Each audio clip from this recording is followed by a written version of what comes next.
आधुनिक काळामध्ये GPS ज्याप्रमाणे माणसाला एकाच ठिकाणी जाण्यासाठी वेगवेगळे मार्ग दाखवतो, त्याप्रमाणे श्रीमद भगवद्गीता ही माणसाला अनेक मार्ग दाखवते. आपण योग्य तो मार्ग निवडावा. तसेच गीता सर्वांचे समुपदेशन करते, असे प्रतिपादन डॉक्टर सुचेता परांजपे यांनी केले. संस्कृत भारती रत्नागिरीच्या वतीने गीता जयंतीनिमित्त आयोजित गीता पारायण करण्यात आले. त्यानंतर दैनंदिन जीवनातील गीता या विषयावर डॉक्टर परांजपे यांनी विस्तृत विवेचन केले. रविवारी सायंकाळी माधवराव मुळे भवन येथे गीता जयंतीनिमित्त झालेल्या कार्यक्रमामध्ये त्यांचे व्याख्यान झाले. या प्रसंगी सुमारे 200 गीताप्रेमी उपस्थित होते. या कार्यक्रमाचा प्रारंभ भारतमातेच्या व श्रीकृष्णाच्या प्रतिमा पूजनाने आणि गीता पूजनाने झाला. संस्कृत भारतीचे विभाग संयोजक मनोहर काजरेकर आणि ज्येष्ठ संस्कृत शिक्षिका व गीताव्रती सौ वंदना घैसास यांच्या हस्ते पूजन झाले. त्यानंतर संपूर्ण 18 अध्यायांचे पारायण सौ योजना घाणेकर, किशोरी मोघे, अमृता आपटे आणि चिन्मयी सरपोतदार यांच्या नेतृत्वाखाली झाले. किशोर पावसकर आणि मोहन भिडे यांच्या हस्ते झालेल्या गीता आरतीने पारायणाची सांगता झाली. व्याख्यान कार्यक्रमात गीताव्रतींचा सन्मान करण्यात आला. संपूर्ण गीता पाठ करून शृंगेरीच्या श्री शंकराचार्यांसमोर सादर करून आलेल्या अपर्णा जोशी, किशोरी मोघे, मीरा नाटेकर आणि अश्विनी जोशी यांचा सत्कार डॉक्टर सुचेता परांजपे यांच्या हस्ते करण्यात आला.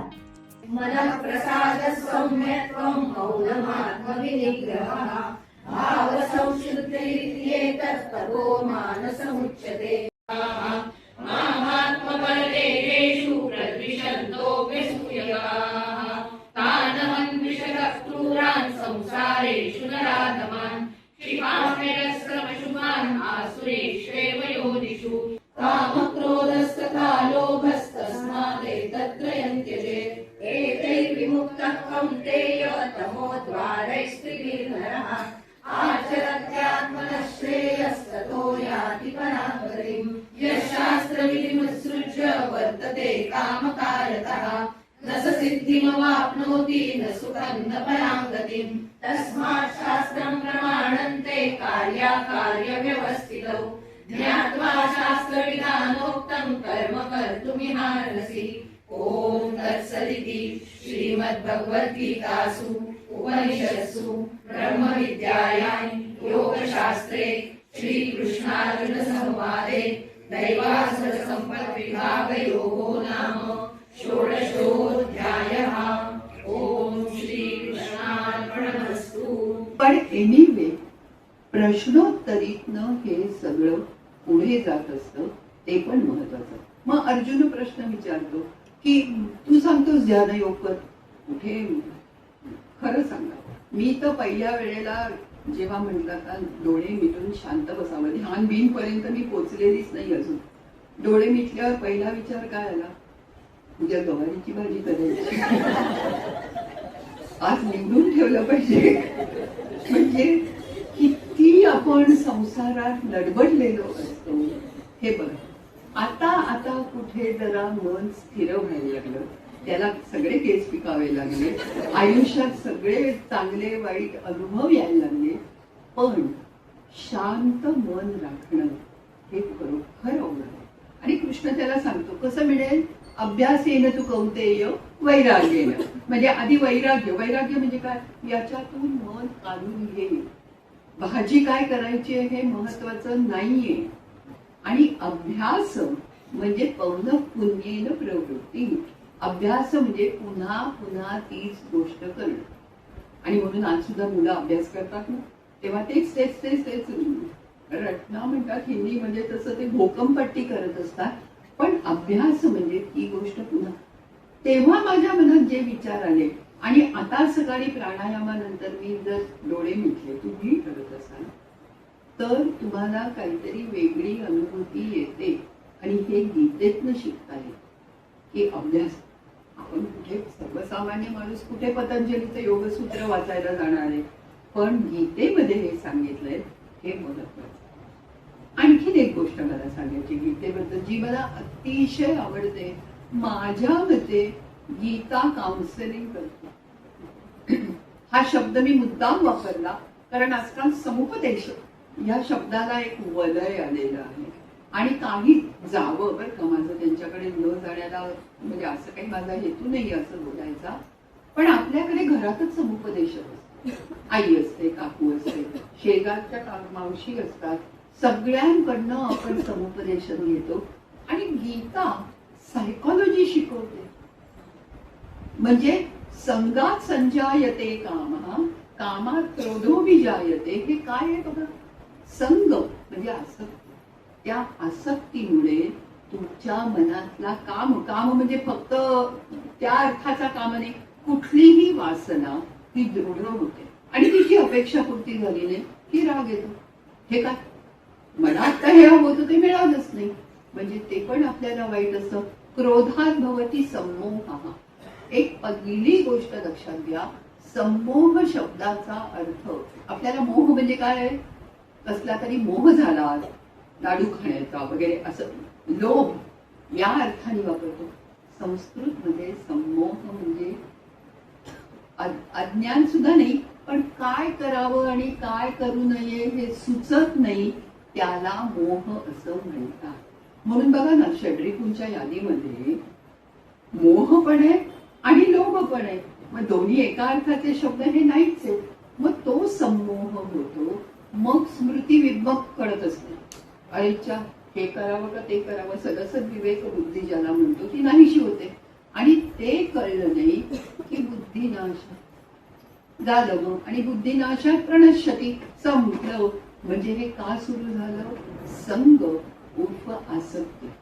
चिन्मयानंदांची काही व्याख्यानं खूप छान आहेत. त्यांच्यातल्या एका त्यांच्या उपासकांनी एक व्याख्यान दिलं होतं, हिंदीत बोलायचं ते, आणि ते मला आवडतं वाक्य म्हणून तुमच्या समोर बोलते मुद्दा. त्यांनी सांगितलं, ये जो आसक्ती है वो जा भी सकती है. थोडे प्रयत्न करा म्हणजे तुमचं हे नाहीस पण होईल. आता पहा, शेवटच्या अध्यायात सगळीकडे आपण तो श्लोक वाचतो, यत्र योगेश्वर कृष्णो यत्र पार्थो वगैरे वगैरे. आता या योगेश्वर शब्दाचा अर्थ काय, मला माहितीये की ज्ञानेश्वरीत ज्ञानेश्वर हे योगीराज वगैरे आहे. त्याने योग म्हणजे पातंजल योगातलं अगदी वरच्या लेवलच्या पातळीपर्यंत योग साधलेला आहे. कृष्णाने कधी योग केला असं म्हणजे या अर्थाने आपल्याला दिसत नाही. अत्यंत सुदैवाने हिने आता सांगितलं की भांडारकर प्राच्यविद्या संशोधन मंदिरामध्ये मी डॉक्टर मेंदड्यांच्या हाताखाली महाभारत शिकले. लिटरली म्हणजे संस्कृत येणं वेगळं, संस्कृतचा अर्थ लावणं वेगळं आणि महाभारत समजणं दोन अगदी वेगळ्या गोष्टी. तेव्हा त्यांनी सांगितलं होतं की योग याचा एक अर्थ असा आहे की युद्धासाठी जो व्यूहरचना करतात ना त्याला योग म्हणतात. आणि मेंदळे सरांचं पुस्तक आहे महाभारत वॉर म्हणून, त्याच्यात त्यांनी अशी इतकी उदाहरणं दिली आहेत महाभारतातली की जिथे योग आपण चक्रव्यूह म्हणतो, काही ठिकाणी चक्रयोग म्हटले. म्हणजे असं ते, आणि त्यांनी असं सांगितलं, दाखवून दिलं की कृष्ण हा योगेश्वर या अर्थाने आहे की त्याला युद्धात नेमकं डावपेच म्हणा, पवित्रा काय घ्यायचा म्हणा, किंवा सैन्य रचना कशी करायची म्हणा, ते सगळं माहित होतं. आणि म्हणून कृष्णाला योगेश्वर म्हणतात. त्याचं हे कारण मेंदळे सरांनी आम्हाला सांगितलं आणि मला ते पटलं. पण तुम्हाला माहितीये की गीता ही सर्व दूर पसरलेली आहे. त्यातलं एक क्लासिक उदाहरण सांगतो. इस्कॉन माहितीये सगळ्यांना. त्याची काही मंडळी रशियात गेली, तेव्हा रशिया USSR त्यांची कम्युनिस्ट राजवट होती. धर्मबिर्म म्हणजे शक्यच नाही, ओपियम त्यांच्या दृष्टीने ते ओपियम होत. आणि त्यांनी अनाबंदी केली की हे धर्म आहे हे आमच्या राज्यामध्ये चालणार नाही, रशियात हे चालणार नाही. मग हे लोक कोर्टात गेले. त्या काळी इस्कॉन कोर्टात गेलं का तर आम्हाला गीता म्हणू दे, हे धर्माच्या पलीकडचे आहे, हे त्यांना सिद्ध करायचं होतं. आणि आश्चर्याची गोष्ट म्हणजे रशियन कोर्टाने तसा निकाल दिला की this has nothing to do with religion, आणि ही नक्की सर्वांनी वाचावं असा हा ग्रंथ आहे. मग आता आपलं काय झालेलं आहे माहितीये का, आपल्याला या गोष्टी माहिती नसतात किंवा काही सायंटिफिक गोष्टी बोलायच्या तर आईन्स्टाईनचं नाव माहिती असतं. आईन्स्टाईनला संस्कृत येत नव्हतं. तो आपला E=mc² मध्ये बुडून गेलेला होता. पण त्याला गीता आवडायची.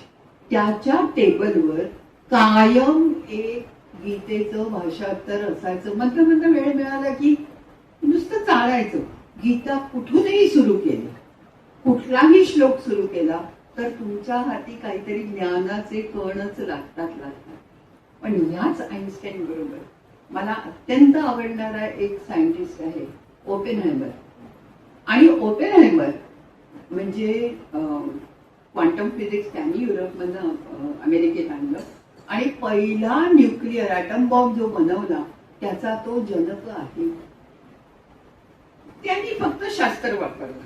हे अंक केले तर तमका स्फोट होईल, तेवढ्या ज्वाला येतील, हे होईल ते होईल. ऍक्च्युअल पहिला जेव्हा तो ट्रायल एक्सप्लोजन झालं तेव्हा ओपेनहायमरला ही कल्पना नव्हती की असं काहीतरी आहे, एवढं मोठं होईल. आणि अर्थातच आपल्याकडे ते जर्नलिस्ट टपलेले असतात, तुमचं काय मत आहे, तुमची काय प्रतिक्रिया आहे. तसं त्यांनी विचारल्यावर ओपेनहायमरनी काय उत्तर दिलंय माहितीये? दिवी सूर्य सहस्रस्य यदि भा सदृशी. गीतेचा श्लोक त्यांनी संस्कृत मध्ये म्हटला. ते जर्नलिस्टनी नुसतं टेक करून घेतलं, त्याला काय कळलं नसेलच. पण हा का म्हटला त्यांनी? कारण ओपेनहायमर संस्कृत शिकला आणि त्याला गीता येत होती, नुसती मुखोद्गत नव्हती. तर योग्य वेळी दिविसूर्य सहस्रस्य म्हणावं इतकं भानही त्याला होतं. हे फार महत्वाचं. पुढे जेव्हा हिरोशिमा नागासाकी झाले तेव्हा ओपेनहायमरचे उद्गार आहे, अहम सर्व हरो मृत्यू. पुन्हा गीतेला शरण गेलेले आहे. म्हणजे वेगळ्या देशातली वेगळ्या पातळीवरची आपले विवेकानंद काय किंवा विनोबा भावे काय किंवा इतरही अनेक शंकराचार्य काय, आपण तू पण काय, आपण ज्या भावनेनी गीतेला शरण जातो त्या भावनेमध्ये खरं सांगते ज्ञान पण आहे, कर्म पण आहे, ध्यान पण आहे, भक्ती पण आहे. आणि या सर्वांच्या पलीकडे जाऊन ज्यांनी गीता सांगितली त्याच्यापर्यंत पोचायची धडपड सुद्धा आहे. आणि ती धडपड तुम्ही सगळे करता आहात. त्याच्यासाठी तुम्हाला अनेक लोकांचं सहाय्य होतं आहे. त्यासाठी तुम्हाला शुभेच्छा देते आणि आजचं हे छोटं भाषण संपवते. टाइम्स डिजिटलला लाईक करा, शेअर करा, सबस्क्राईब करा आणि बेल आयकॉन दाबायला विसरू नका. Times digital.